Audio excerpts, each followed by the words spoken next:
आप सभी का स्वागत है मेरे YouTube चैनल ज्ञान गंगा में।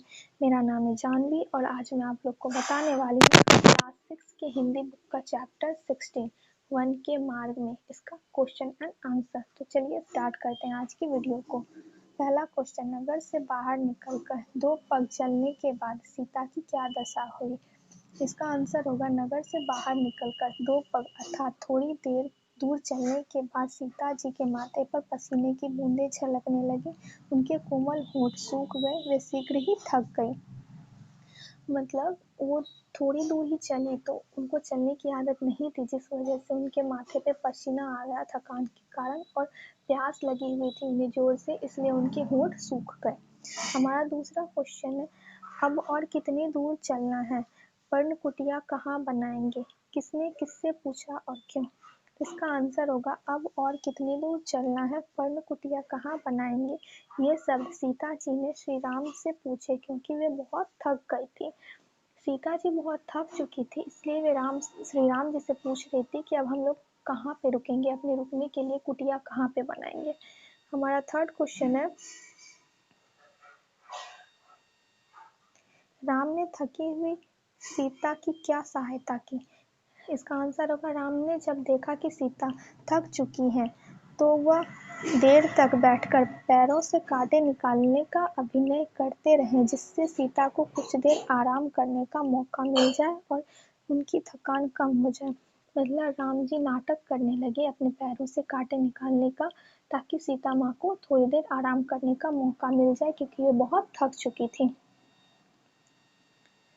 हमारा चौथा क्वेश्चन है, दोनों सवैयों में के प्रसंगों में अंतर स्पष्ट करें।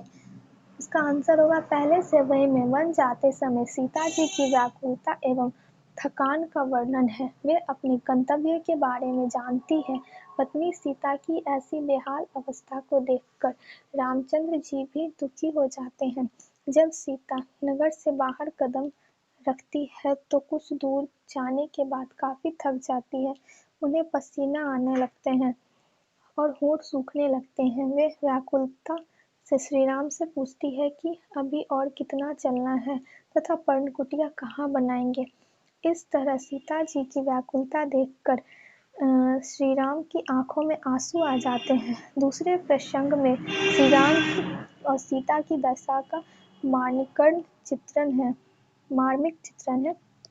इस प्रसंग में श्री राम व सीता जी के प्रेम को दर्शाते हुए कहा गया है कि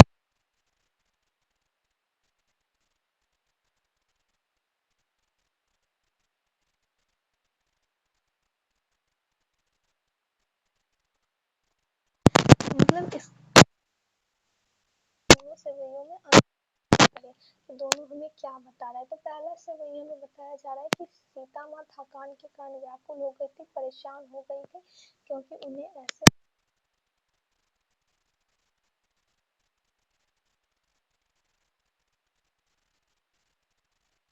के कारण पसीना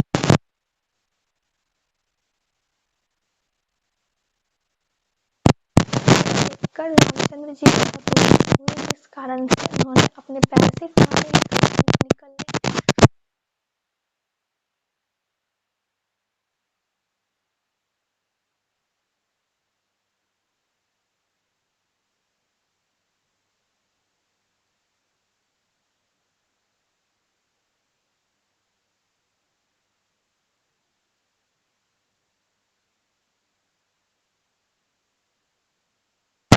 पाठ के आधार पर वन के मार्ग का वर्णन अपने शब्दों में करो।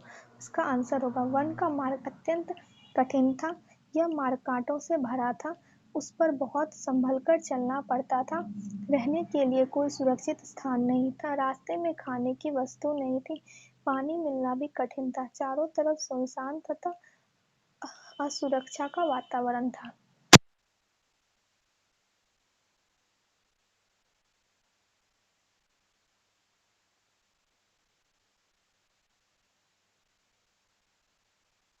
वहाँ पे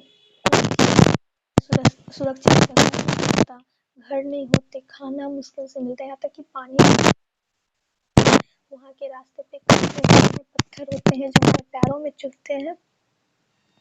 तो यही होता है वन का रास्ता। जिसपे राम जी, सीता जी और लक्ष्मण जी चल रहे थे, जिनमें उन्हें ज़्यादातर सीता माँ को बहुत कठिनाइयाँ हो रही थी चलने में, क्योंकि वन के मार्ग बहुत पथरीले थे। तो ये थे हमारे चैप्टर 16 का क्वेश्चन एंड आंसर। आपको मेरी वीडियो कैसी लगी कमेंट में ज़रूर बताइएगा। अगर वीडियो पसंद आई हो तो लाइक कर दीजिएगा और चैनल को सब्सक्राइब कर दीजिएगा। मिलते हैं नेक्स्ट वीडियो में, तब तक के लिए बाय बाय।